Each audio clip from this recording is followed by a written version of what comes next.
आप देख रहे हैं लाइव इंडिया हर पल। नमस्कार, आप देख रहे हैं लाइव इंडिया हर पल। मैं हूं आपके साथ रेखा मिश्रा। नीट परीक्षा को रद्द किए जाने के बाद से ही लगातार इसको लेकर के विरोध प्रदर्शन हो रहा है। राजनीतिक दलों के साथ साथ अब आम जनता और साथ ही स्टूडेंट्स, उनके घर वाले और टीचर्स अब इस पर सवाल उठा रहे हैं। अगर खान सर की बात करें तो खान सर ने एक बड़ा सवाल उठाया है और कहा है कि छात्रों के पेपर लीक की वजह से, जिस तरीके से पेपर लीक होता है, इससे छात्रों का भविष्य जो है वो पूरी तरीके से इसका उनके भविष्य पर काफी ज्यादा असर नजर आ रहा है। लेकिन आखिर यह सिस्टम इतना ज्यादा फेल क्यों है? यानी कि देश की सबसे बड़ी मेडिकल प्रवेश परीक्षा नीट यूजी 2026 का रद्द होना केवल एक परीक्षा निरस्त होने की घटना नहीं, बल्कि उस जर्जर व्यवस्था की पोल खुलता है जिस पर करोड़ों छात्रों का भविष्य टिका हुआ है। और इस बार मामला केवल पेपर लीक तक सीमित नहीं रहा, बल्कि जांच में सामने आए तथ्यों ने यह संकेत दिया कि परीक्षा प्रणाली के भीतर तक एक संगठित नेटवर्क अपनी जड़ें जमा चुका है। और यही वजह रही कि नेशनल टेस्टिंग एजेंसी यानी कि एनटीए को अभूतपूर्व फैसला लेते हुए पूरी परीक्षा रद्द करनी पड़ी। जांच एजेंसियों के अनुसार पूरे मामले की सबसे अहम कड़ी राजस्थान के सीकर से जुड़ी है। यानी कि परीक्षा से पहले छात्रों तक पहुंचाए गए एक हस्तलिखित गेस पेपर और असली प्रश्न पत्र के बीच चौंकाने वाला मेल मिला। विशेषज्ञों के मुताबिक करीब 150 प्रश्न हुबहू मुख्य परीक्षा से मेल खाते पाए गए, जो कुल 600 अंकों के बराबर है। किसी भी राष्ट्रीय स्तर की प्रतियोगिता परीक्षा में इतना बड़ा मेल सामान्य संयोग नहीं माना जा सकता। यही वह बिंदु था जहां जांच एजेंसियों को स्पष्ट संकेत मिला कि मामला संगठित लीक का है। तफ्तीश में केरल से भी कनेक्शन जो है वह सामने आया है और इसी के बाद सिस्टम को लेकर के सवाल उठ रहे हैं। शुरुआती जांच के मुताबिक एक मेडिकल छात्र द्वारा यह प्रश्न सामग्री राजस्थान भेजी गई थी और इसके बाद यह नेटवर्क कोचिंग संस्थानों, बिचौलियों और छात्रों तक फैला। Social media, chat, call record और डिजिटल ट्रांजैक्शन अब जांच का आधार बने हुए हैं। राजस्थान एसओजी अब तक कई संदिग्धों को हिरासत में लेकर पूछताछ कर चुकी है। इनमें कुछ ऐसे लोग भी शामिल बताए जा रहे हैं जिनका शिक्षा और कोचिंग जगत से सीधा संबंध है। पूरे घटनाक्रम में एनटीए की कार्यप्रणाली पर भी गंभीर सवाल खड़े किए हैं। यानी कि परीक्षा के बाद शुरुआती दिनों में एजेंसी लगातार स्थिति सामान्य बताती रही, लेकिन जैसे जैसे सबूत सामने आए उस पर कार्रवाई का दबाव बढ़ता गया। माना जा रहा है कि 2024 के नीट विवादों से एजेंसी पहले ही आलोचनाओं में के घेरे में थी और इसलिए इस बार जोखिम उठाना उसके लिए मुश्किल हो गया। पिछले वर्षों में भी पेपर लीक और ग्रेस मार्क्स जैसे मुद्दों ने परीक्षा की साख को प्रभावित किया था, लेकिन तब व्यापक स्तर पर परीक्षा रद्द नहीं हुई। यही नरमी शायद परीक्षा माफिया के हौसले बढ़ाने का कारण बनी। और हालांकि एनटीए ने छात्रों को राहत देने के लिए दोबारा रजिस्ट्रेशन न कराने, फीस लौटाने और पुराने परीक्षा केंद्र बनाए रखने की जैसी घोषणाएं की है, लेकिन लाखों अभ्यर्थियों की मानसिक थकान, आर्थिक बोझ और समय की क्षति की भरपाई इन फैसलों से संभव नहीं दिखती। महीनों की तैयारी के बाद परीक्षा देने वाले छात्र अब दोबारा उसी तनावपूर्ण प्रक्रिया से गुजरेंगे। इस पूरे प्रकरण ने एक बड़ा सच उजागर किया है कि तकनीकी आधारित सुरक्षा व्यवस्था के बावजूद मानवीय सेंध अब भी सबसे बड़ा खतरा बनी हुई है। डिजिटल निगरानी, एन्क्रिप्शन और हाई सिक्योरिटी सिस्टम तब बेअसर हो जाते हैं जब अंदरूनी स्तर पर लोग ही सिस्टम से समझौता करने लगे। अब निगाहें सीबीआई जांच पर टिकी है। सवाल केवल यह नहीं कि पेपर किसने लीक किया, बल्कि यह है कि क्या देश की सबसे महत्वपूर्ण परीक्षाओं को संचालित करने वाली व्यवस्था खुद भरोसेमंद रह गई है या नहीं। जांच हुई है, जांच से चल भी रही है और कहीं शंका हुई है, इसके हिसाब से जांच की कार्रवाई चल रही है और जिन लोगों का इसमें हाथ है उनके विरुद्ध सख्त कार्रवाई होगी। आज की जो चर्चा है हम सब जानते हैं, एनईईटी का जो पेपर लीक का इशू है उसके ऊपर है। हम सब जानते हैं हमारे देश में लाखों करोड़ों जो स्टूडेंट्स हैं वो दिन रात पढ़ाई करते हैं, सालों साल पढ़ाई करते हैं और इसलिए पढ़ाई करते हैं कि अपनी मेहनत, अपने बल पे कुछ जॉब मिल सके या कुछ अच्छी जगह सीट मिल सके एजुकेशन में, कॉलेजेस में, यूनिवर्सिटी में। पर पिछले 10 सालों से 89 पेपर लीक हुए हैं और 48 रीटेस्ट हुए हैं। इसका मतलब ये है कि सरकार की अकाउंटेबिलिटी बिल्कुल खत्म हो चुकी है। आप सोचिए उन बच्चों को, आप सोचिए उन स्टूडेंट्स को, अगर हम उनकी जगह हों, वो दिन रात पढ़ रहे हैं, रातों रात पढ़ाई कर रहे हैं, संघर्ष कर रहे हैं, उनके पेरेंट्स उनकी एजुकेशन में पैसा खर्च कर रहे हैं, ट्यूशन फीस में पैसा खर्च कर रहे हैं, लेकिन वो सालों के संघर्ष के बाद, हार्डवर्क के बाद जब एग्जाम देने जाता है तो उसके मन में एक दिल में एक दर्द होता होगा या एक डर होता होगा कि जो मैंने इतनी पढ़ाई की है, अंत में ये पेपर कैंसिल तो नहीं हो जाएगा या पेपर लीक तो नहीं हो जाएगा। वो मोटिवेशन, वो भरोसा कहां से आएगा उसको? और ये किसकी जिम्मेदारी है कि हमारे बच्चों को, स्टूडेंट्स को, देश के स्टूडेंट्स को इतना ट्रस्ट हो कि वो जिस सिस्टम के लिए, जिस सिस्टम में पढ़ने जा रहे हैं, एग्जाम्स देने जा रहे हैं, वो ट्रांसपेरेंट है भी कि नहीं है। ये नाकामी है बीजेपी की। बीजेपी इसके लिए पूरी तरह रिस्पॉन्सिबल है। एक बार फिर से नीट का पेपर लीक हो गया है। जब नीट का पेपर लीक होता है तो एक दिन में 20 लाख बच्चों के सपने कुचल दिए जाते हैं, 20 लाख परिवारों के सपने टूट जाते हैं। नीट की तैयारी करने के लिए एक स्टूडेंट 2 से 3 साल का अपना समय देता है। दिन में 12-12, 14-14 घंटे पढ़ाई करता है। कई बार अपना गांव छोड़ के, अपना घर छोड़ के किसी दूर शहर में छोटा सा कमरा लेकर रहता है और वहां पढ़ाई करता है। माता पिता अपने बच्चों को नीट की कोचिंग करवाने के लिए अपने खून पसीने की कमाई, जिंदगी भर जो उन्होंने पैसा इकट्ठा किया होता है, वो लाखों रुपए कोचिंग में लगा देते हैं। क्यों? कि उनके बच्चे को अच्छा भविष्य मिल पाए, कि उनका बच्चा उनसे एक बेहतर जिंदगी जी पाए, कि उनका बेटा, उनकी बेटी डॉक्टर बने, देश के लिए कुछ करे, अपने परिवार के लिए कुछ करे। लेकिन जब नीट का पेपर लीक होता है तो एक बार में इन 20 लाख परिवारों के सारे सपने टूट जाते हैं। मैं आज देश के प्रधानमंत्री नरेंद्र मोदी जी से पूछना चाहती हूं कि आप साल दर साल बच्चों के साथ परीक्षा पर चर्चा करते हैं कि परीक्षा कैसे देनी चाहिए, उसकी तैयारी कैसे करनी चाहिए। मैं ये जानना चाहती हूं कि आपके अंडर जो मंत्री काम करते हैं, जिनका काम है ये परीक्षा करवाना, जिनका काम है नीट का एग्जाम करवाना, क्या आपने उनसे कभी परीक्षा पर चर्चा नहीं करी?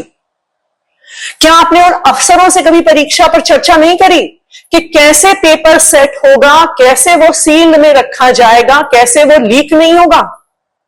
क्या आपने पुलिस से कभी परीक्षा पर चर्चा नहीं करी कि कैसे बिना लीक हुए देश के अलग अलग सेंटर में पेपर पहुंचेगा? बच्चों के साथ तो आपने इतनी बार परीक्षा पर चर्चा कर ली मोदी जी, पर आज देश के सामने परीक्षा में आप फेल हो गए हैं। आप 12 साल से देश के प्रधानमंत्री हैं और उन 12 साल में 4 बार नीट का पेपर लीक हो चुका है। 2017 में, 2021 में, 2024 में और अब फिर से 2026 में। जब 2024 में नीट का पेपर लीक हुआ तब 30 लाख, 40 लाख, 50 लाख रुपए देकर पेपर खरीदे गए। इतने बच्चों के 100% मार्क्स आ गए जो सारे एक ही सेंटर से थे और 20 लाख बच्चों के सपने टूट गए। और जिन लोगों ने पेपर लीक किया था उनका क्या हुआ? संजीव मुखिया जो मेन अक्यूज्ड थे 2024 के नीट के पेपर लीक में, उन्हें बेल मिल गई। क्यों बेल मिल गई? क्योंकि सीबीआई ने 90 दिन में चार्जशीट नहीं फाइल करी, इसलिए कोर्ट ने उनको बेल दे दी। ये वो सीबीआई है जो विपक्ष के नेताओं पे झूठे केस करने में दिन में 24 घंटे, साल में 365 दिन काम करती है। ये वो सीबीआई है जब कोर्ट अरविंद केजरीवाल जी को डिस्चार्ज करता है तो 4 घंटे में उस सीबीआई कोर्ट के ऑर्डर के खिलाफ हाईकोर्ट पहुंच जाती है। लेकिन वो सीबीआई 20 लाख बच्चों की जिंदगी बर्बाद करने वाले मुख्य आरोपी पर 90 दिन तक चार्जशीट नहीं फाइल कर पाई। ये क्या दिखाता है? ये दिखाता है कि जो ये पेपर लीक हो रहे हैं, ये आपके आशीर्वाद से लीक हो रहे हैं, ये आपके मंत्रियों के आशीर्वाद से लीक हो रहे हैं, ये आपके पार्टी के नेताओं के आशीर्वाद से लीक हो रहे हैं। क्योंकि अगर आपका आशीर्वाद नहीं होता तो यह संभव नहीं था कि 90 दिन में भी मुख्य आरोपी के खिलाफ सीबीआई की चार्जशीट नहीं फाइल होती। मोदी जी, इन देश के युवाओं ने अपने वोट से आपको प्रधानमंत्री बनाया है। आज ये देश के युवा आपसे जवाब चाहते हैं। वो जानना चाहते हैं कि उनकी सालों की मेहनत जो खत्म हो गई एक दिन में, उसका क्या होगा। वो जानना चाहते हैं कि उनके परिवार की खून पसीने की कमाई जो उनकी कोचिंग में लगी थी, उसका क्या होगा। वो जानना चाहते हैं कि उनके भविष्य का क्या होगा। मोदी जी, आपको इन युवाओं के सामने आकर उनसे माफी मांगनी चाहिए। और ये याद रखिए कि इन युवाओं ने आपको देश का प्रधानमंत्री बनाया है। अगर आज आप उनसे माफी नहीं मांगते हैं तो यही युवा सड़क पर आके आंदोलन करेंगे, और उन्होंने ही आपको कुर्सी दी है और वही आपकी कुर्सी हिला भी सकते हैं। जय हिंद। नहीं, देखिए, अव्वल तो सबसे पहले उन बच्चों को सोचिए, उनके परिवारों को सोचिए, उनकी पृष्ठभूमि को सोचा जाए। हम क्या दे रहे हैं उनको? सालों की मेहनत, उसके बाद अनिश्चितता। कोचिंग इंस्टीट्यूट्स ने आज ही से एडवर्टीजमेंट डालना शुरू कर दिए। और प्रधानमंत्री जी की ओर से क्या वो वाकिफ नहीं है? सदन में हम सब ने उठाया था, खास तौर पे एनटीए की कार्यप्रणाली पर, पारदर्शिता के अभाव पे, उत्तरदायित्व के अभाव पे मैंने प्रश्न खड़ा किया था। एक बार नहीं, एनटीए के निर्माण के दौरान से बाद तक क्या हासिल हुआ? आपने परीक्षा कैंसिल कर दी। आपके लिए प्रशासनिक निर्णय था, लेकिन इस निर्णय के नतीजे में उनके साथ जो हुआ है ना, उसको कोई नहीं समझ रहा। किसकी सरकार है भाई? किसकी सोच से आप आगे बढ़ रहे हैं? जवाब दीजिएगा उन बच्चों को, उनके परिवारों को। पूरा एक नेक्सस ऑपरेट करता है और उस नेक्सस की पहुंच ऊपर तक, लेकिन किससे जवाब मांगा जाए? सर, जिस एनटीए की आप बात कर रहे हैं, इसके डायरेक्टर अभिषेक सिंह वो कहते हैं कि अगले 7 से 10 दिन के अंदर नई परीक्षा की तारीखें अनाउंस हो जाएंगी, लेकिन अभी भी एनटीए की तरफ से ये गारंटी नहीं है कि वो जो अनाउंस नहीं उस पर फिर पेपर। ये देखिए कितनी दुर्भाग्यपूर्ण चीज है। दुनिया के एकमात्र देश संभवतः हम है जो एक परीक्षा ढंग से नहीं करवा सकता। परीक्षा की शुचिता को लेकर के जो गंभीरता होनी चाहिए वो नहीं है, क्योंकि उत्तरदायित्व यहां किसी का नहीं है। खास तौर पे इस सरकार के आने के बाद से मैं देख रहा हूं ये चादर उड़ाते हैं। कल से देख रहा हूं कुछ लोग मंत्री जी को टैग कर रहे। क्यों? ये ऐसी कैबिनेट है जिसमें मंत्री अपने कमरे का गमला भी अपनी मर्जी से नहीं ले सकता। स्टाफ तो दूर छोड़िए, निर्णय तो दूर छोड़िए, वहां से कोई जवाब आ रहा है? सदन के अंदर हमने पूछा, कोई जवाब नहीं। देखिए, एक निर्णय आपने ले लिया, लेकिन इस निर्णय का क्या प्रभाव पड़ता है? फिर से वो शुरुआत करेगा उसी ऊर्जा से। कितने परिवार अफोर्ड कर पाएंगे दोबारा की तैयारी का खर्च? मैं समझता हूं कि अगर ये चीजें सरकार की चिंताओं में शुमार नहीं है, तो भैया आप चुनाव लड़ने के लिए एक पार्टी रखो, सरकार चलाने के लिए दूसरी पार्टी, चुनाव लड़ने के लिए एक प्रधानमंत्री, देश चलाने के लिए एक अलग प्रधानमंत्री चुन लीजिए। सर, जो आप बात कर रहे हैं, अगर तार जोड़े जाएं तो जिम्मेदारी कहां तक तय होगी? मैं तो कहता हूं ना कि ये आपका प्रणालीगत दोष है। देखिए, क्वेश्चन अगर लीक हो रहा है तो बॉटम से टॉप तक 24 में भी ये सवाल हमने खड़े किए थे, तो थोड़ा धुंध पैदा करके, थोड़ा ये करके आपने उसको खारिज कर दिया। एक शहर विशेष में केंद्र में रहता है, उस शहर विशेष से extraordinary number of students qualify करते हैं। उन मेहनत करने वाले बच्चों के साथ क्या होता? उनकी जिंदगियां तो बर्बाद हो जाए। जो सरकार, जो भारतीय जनता पार्टी सरकार एक 22 लोगों का एक परीक्षा नहीं करा सकती, वो सरकार देश कैसे चला सकती है? 2016 में नीट लीक होता है, 2021 में लीक होता है, 2024 में होता है, 2026 में होता है। सबकी जांचें हो रही हैं और अब 2026 में भी पेपर लीक हो जा रहा है, पेपर रद्द हो जा रहा है। इससे पहले की जांचें हो रही हैं, उसका क्या हुआ, कौन पकड़ा गया, किसको सजा मिली, अभी तक कुछ नहीं पता। लेकिन सरकार कहती कि साहब हमारा सिस्टम तो फुल प्रूफ है। अरे भ्रष्टाचार का सिस्टम फुल प्रूफ है आपका।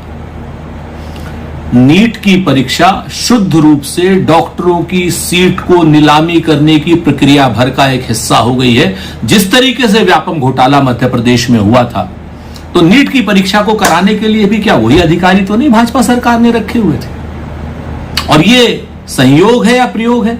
राजस्थान में ही क्यों नीट का पेपर लीक हो रहा है? कहीं विदेश में नहीं हुआ और कहीं नहीं हुआ, अब जो है हिमाचल में नहीं हुआ, तेलंगाना में नहीं हुआ, कर्नाटका में नहीं हुआ, खाली भाजपा शासित राज्यों में क्यों नीट का पेपर लीक होता है?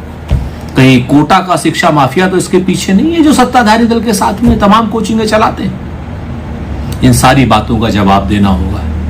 जिस तरीके से व्यापम में हत्याएं हुई, बेईमानियां हुई, व्यापम के जरिए डॉक्टरों को बनाने का खेल जो माफियाओं ने खेला, क्या उसी तरीके से नीट भी अब एक व्यापम का एक व्यापक रूप होता जा रहा है?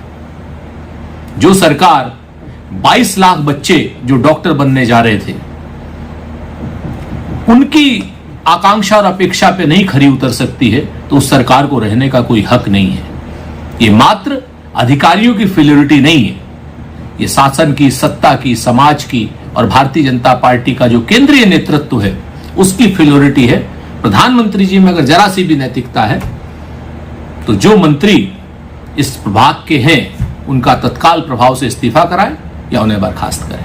एनटीए कह रहा है कि हम दोबारा फॉर्म नहीं भरवाएंगे, दोबारा पैसे नहीं लेंगे, जो बच्चे रजिस्टर्ड किए थे उनका दोबारा एग्जाम ले लेंगे। एनटीए वाले लोग करोड़पति हैं, घर में बैठे हैं। ऐसे भी बच्चे हैं जो कर्ज लेके एग्जाम देने गए थे, जिनके पास 500 रुपया मायने रखता है। किसी के पिताजी सड़क पे ठेला लगा रहे हैं, उसके लिए सोचिए, उसको सेंटर उठा के फिर भेजिएगा 1500 किलोमीटर दूर, वो कैसे एग्जाम दे पाएगा?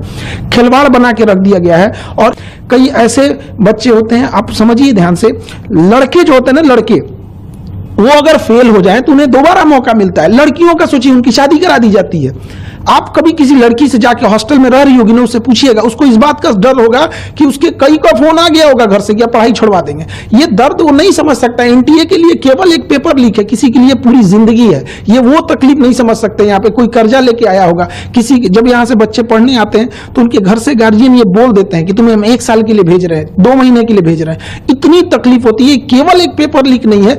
जो इस सोसाइटी को नहीं देखा है, जो एसी में बैठ के रहने वाले लोग, वो नहीं बता सकते कि गरीब के घर में कितनी दिक्कत होती है यहाँ। जैसा हमने प्रेस रिलीज में आज सुबह बताया कि 7 मई को हमें एक सूचना प्राप्त हुई थी एक विसल ब्लोअर के द्वारा 7 मई की रात को, कि एग्जाम कंडक्ट होने के बाद कि उन्हें विसल ब्लोअर ने ये लिखा था कि उन्हें एग्जाम कंडक्ट होने के पहले एक व्हाट्सएप मिला था जिसमें कि कुछ प्रश्न थे जो कि एग्जाम से मैच कर रहे थे।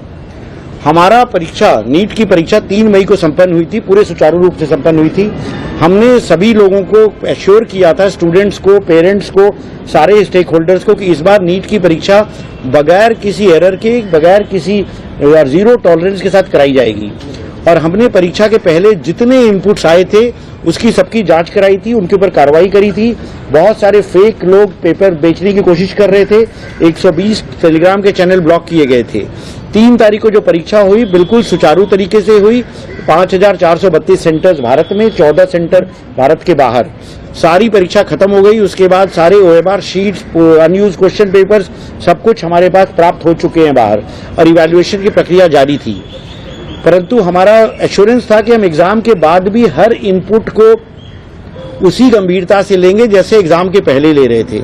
7 की रात को जब ये मैसेज आया कि एक व्हाट्सएप मैसेज पे कुछ PDF फ्लोट कर रहे थे जिसमें कुछ प्रश्न मिल रहे थे, तो हमारा काम 2 था। पहले तो ये वेरीफाई करें कि क्या वह जो एलिगेशन है कि उसमें जो प्रश्न है क्या वह हमारे प्रश्न पत्र से मैच करते हैं, और नंबर 2, क्या वह PDF किसी भी तरह से 3 मई के पहले, एग्जाम के पहले उपलब्ध था किसी भी व्यक्ति को। तो जब हमने उसकी जांच कराई लॉ एनफोर्समेंट एजेंसीज से, तब ये पाया गया कि कुछ प्रश्न उसमें से मैच कर रहे थे जो हमारे प्रश्न पत्र थे, और जो पुलिस का इन्वेस्टिगेशन था उसमें भी यह प्राप्त हुआ कि 2 तारीख को और 1 तारीख को कुछ लोगों के फोन पे वो पीडीएफ मौजूद था। जब इसकी पुष्टि हुई तो हमने ये समझा कि अगर इस तरह का एक भी वायलेशन होता है तो वह हमारी जीरो टॉलरेंस पॉलिसी के खिलाफ है, और जो तमाम 22,69,000 बच्चे परीक्षा की अपनी मेहनत से तैयारी कर रहे हैं उनके भविष्य को इम्पैक्ट करेगा। अगर कोई इस तरह से चोरी करके परीक्षा देगा तो वह उनके लिए फेयर नहीं है जो अपने मेहनत से पढ़ाई कर रहे हैं। तो उनके हित में ध्यान रखते हुए हमने यह एक कड़ा निर्णय लिया कि हम यह संदेश दे सकें हर उस क्रिमिनल को, हर उस स्कैमस्टर्स को, हर उस फ्रॉडिये को कि अगर आप इस तरह के काम करेंगे तो उसको एनटीए सरकार बर्दाश्त नहीं करेगी। हमने इस मैटर को सीबीआई को इंक्वायरी को दिया है, और हम इस तरह के जितने लोग खुराफात किए हैं उनको पकड़ेंगे, उनको जेल भेजेंगे, ताकि बच्चों का भविष्य किसी भी प्रकार से एडवर्सली प्रभावित न हो। इसके साथ ही हमने यह भी कहा कि बच्चों के लिए हम दोबारा परीक्षा कराएंगे जो कि एकदम फेयर तरीके से होगी, जिसमें किसी भी तरह की अनियमितता नहीं होगी।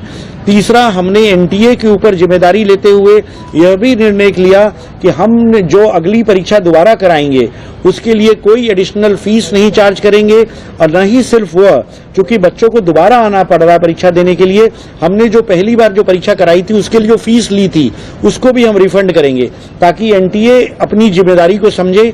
और हमने सारी जो इन्फॉर्मेशन है वह सीबीआई को उपलब्ध करा रहे हैं, ताकि सीबीआई जो भी व्यक्ति हो उसको ढूंढे, उसको जेल भेजे, उसको उसकी सजा दिलाए, जिससे कि इस तरह की जो एग्जामिनेशन की प्रक्रिया में समय समय पर इस तरह की रिपोर्ट आती रहती है, इसका एक बार में खत्म किया जा सके। तो इसलिए इतना बड़ा निर्णय सरकार ने, एनटीए ने आज सुबह लिया है। आप सब लोग समझदार हैं, पढ़े लिखे हैं, मेरी बात को बड़े ध्यान से सुनना और गौर करना। नीट का पेपर लीक हुआ है। हर बार की तरह इस बार भी जांच सीबीआई को सौंप दी गई है। हर बार की तरह इस बार भी सीबीआई ने 10-15 लोगों को गिरफ्तार कर लिया है। हर बार की तरह इस बार भी 3-4 महीने में ये सारे छूट जाएंगे, इनको बेल मिल जाएगी। और हर बार की तरह इस बार भी ये सारे छूटे हुए बदमाश फिर से अगले साल के नीट के पेपर को लीक करने की तैयारी शुरू कर देंगे। मैं आप सब लोगों से पूछना चाहता हूं, थक नहीं गए ये सब सुन के? बड़ी घिसी पिटी सी स्क्रिप्ट है, बड़ी घिसी पिटी सी स्टोरी है।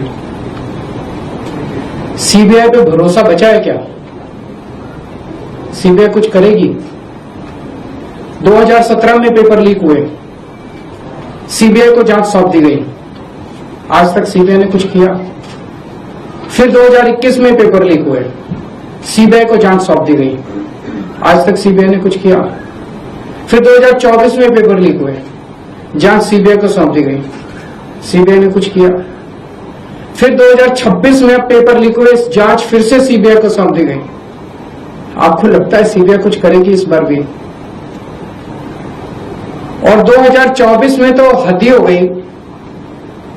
2024 के जो मास्टरमाइंड थे उनको सीबीआई ने गिरफ्तार किया। कानून के मुताबिक गिरफ्तारी के 90 दिन के अंदर चार्जशीट फाइल होनी होती है, नहीं तो आदमी को ऑटोमेटिक बेल मिल जाती है। सीबीआई ने सो कॉल्ड मास्टरमाइंड को गिरफ्तार किया और 90 दिन में सीबीआई ने चार्जशीट फाइल लिखी और उसको ऑटोमेटिक बेल मिल गई। क्यों? आपको लगता है कि सीबीआई ने इसलिए चार्जशीट फाइल नहीं की क्योंकि सीबीआई इनएफिशिएंट है? ना, सीबीआई इनएफिशिएंट नहीं है, सीबीआई में बड़े अच्छे अफसर है।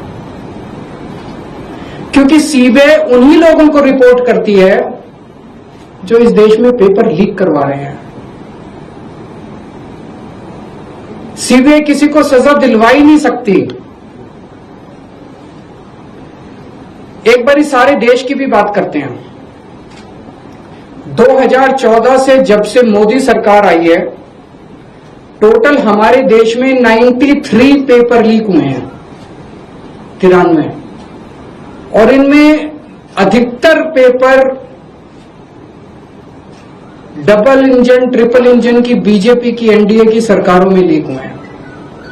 लगभग 6 करोड़ युवाओं का भविष्य इन 93 पेपरों में बंद था। 6 करोड़ लोगों का भविष्य बर्बाद हो गया इन 93 पेपर जो लीक हुए। इनमें मोस्टली पेपर लीक हुए राजस्थान में, उत्तर प्रदेश में, उत्तराखंड में और गुजरात में। इन 4 राज्यों में सबसे ज्यादा पेपर लीक हुए। इन चारों राज्यों में बीजेपी की सरकारें हैं। तो ये इत्तेफाक नहीं है कि इन चारों राज्यों में बीजेपी की सरकार है, केंद्र में बीजेपी की सरकार है, नीट का पेपर लीक हो गया। और अभी पिछले 1-2 दिन से खबरें आई हैं, ये जो नीट का पेपर लीक हुआ है, इसका एपिसेंटर भी राजस्थान है, और इनमें जो 2-4 लोगों के ऊपर सुई गई है वो भी बीजेपी के नेता दिखाई देते हैं। तो इससे शक तो पैदा होता है कि क्या इन सारे पेपर लीक में इनके नेता शामिल हैं, या इनकी पार्टियों का या सरकारों का संरक्षण है, या सीधे सीधे इनके नेता ही पेपर लीक करवा रहे हैं, उन्हीं का धंधा है ये। और अगर ऐसा है तो सीबीआई की जांच इसमें बेचारी क्या करेगी, सीबीआई इसमें बेचारी क्या करेगी। तो मेरा जेनजी से सीधा सीधा, देश के युवाओं से सीधा सीधा पूछना है कि ऐसे ही चलेगा या कुछ करना है। ऐसे ही हर साल आप देखो, 2017 में पेपर लीक हुए, उसके 4 साल बाद 2021 में हुए, उसके 3 साल बाद 2024 में हुए, उसके 2 साल बाद 2026 में हुए, अब उसके 1 साल बाद 2027 में होंगे, और हर साल पेपर लीक होंगे अगर आपने कुछ नहीं किया तो। अगर नेपाल का और बांग्लादेश का जेनजी सड़कों पे उतर के अपने देश की सरकारों को बदल सकता है, तो हमारे देश का जेनजी पेपर लीक करने वाले मंत्रियों को जेल नहीं भेज सकता, भेज सकता है। मुझे अपने देश के जेनजी पे पूरा भरोसा है। ये देश आपका है। इस देश के नेताओं को इस देश में कोई इंटरेस्ट नहीं है। इस देश के नेताओं के बच्चे विदेशों में पढ़ते हैं। हमारे देश के एक बहुत बड़े नेता ने कहा था, जरूरत पड़ी तो झोला उठा के चल लूंगा। मैं और आप तो झोला उठा के नहीं जाएंगे ना। हमारे बीवी बच्चे तो इसी देश में रहते हैं, हम तो इसी देश की पैदाइश हैं, हम तो इसी देश की मिट्टी के हैं, हम तो इसी देश के हैं। हमें तो इसी देश में रहना है, तो बचाना तो इस देश को हमें और आपको ही पड़ेगा। और अंत में एक बात मैं उन लोगों को कहना चाहता हूं जो लोग कहते हैं कि सिस्टम फेल हो गया, सिस्टम फेल हो गया, सिस्टम फेल हो गया। मैं आपकी भावना को समझता हूं, लेकिन जब आप सिस्टम की बातें करते हैं तो अनजाने में आप उन नेताओं को बचा रहे हैं जो नेता इस पूरे घिनौने खेल में शामिल हैं। अगर एक के बाद एक, दर साल नीट के पेपर लीक हो रहे हैं, तो पैसा सबसे टॉप पे पहुंच रहा है, सबसे टॉप पे। ऐसे ही पेपर लीक नहीं हो जाते, नीट के जैसे पेपर ऐसे ही लीक नहीं हो जाते, पैसा सबसे टॉप पे पहुंच रहा है। तो जब आप सिस्टम की बात करते हैं तो आप उस टॉप को बचा रहे हैं, अनजाने में बचा रहे हैं। मैं जानता हूं आपकी मंशा नहीं है, लेकिन अनजाने में उस टॉप, ये सिस्टम कोई इमेजिनरी नहीं होता, फिक्शन नहीं होता, सिस्टम हवा में नहीं होता, सिस्टम के पीछे लोग हैं। सीधे आरोप लगाइए जो इस खेल के अंदर शामिल है, उनको जेल में भेजिए, सड़कों पे उतरिए, आंदोलन कीजिए और इस घिनौने खेल को बंद कीजिए। देखिए, जो भी इसमें दोषी है, सरकार कड़ी कार्रवाई कर रही है और बच्चों के भविष्य के साथ खिलवाड़ नहीं किया जा सकता है।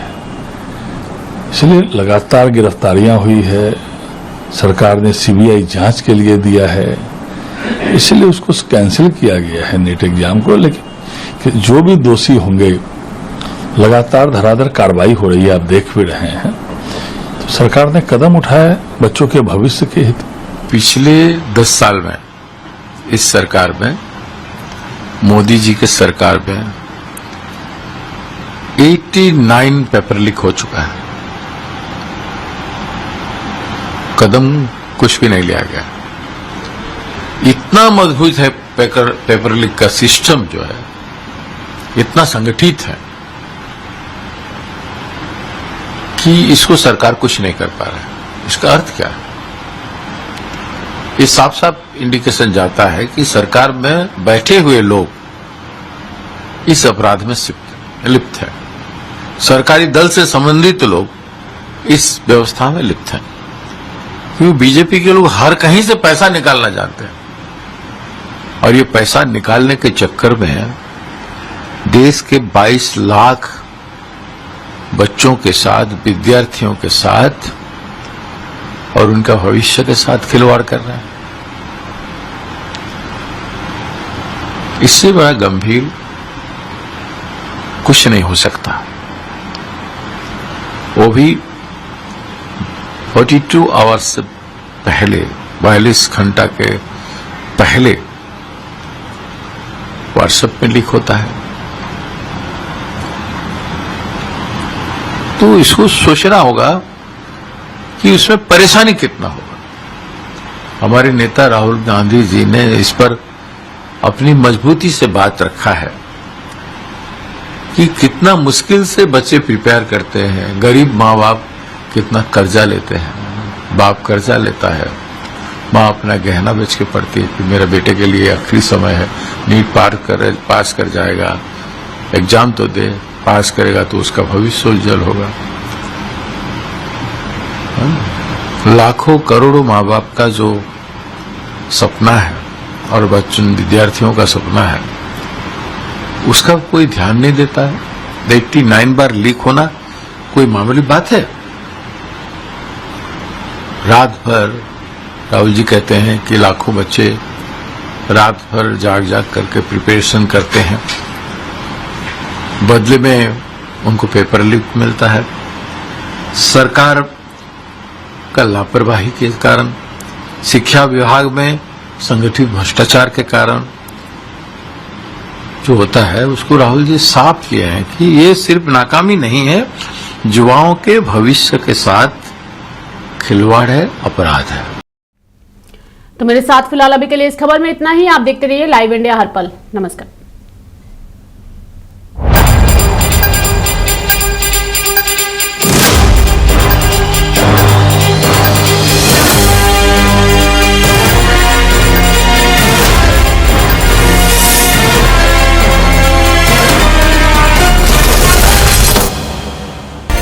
आप देख रहे हैं लाइव इंडिया हर पल।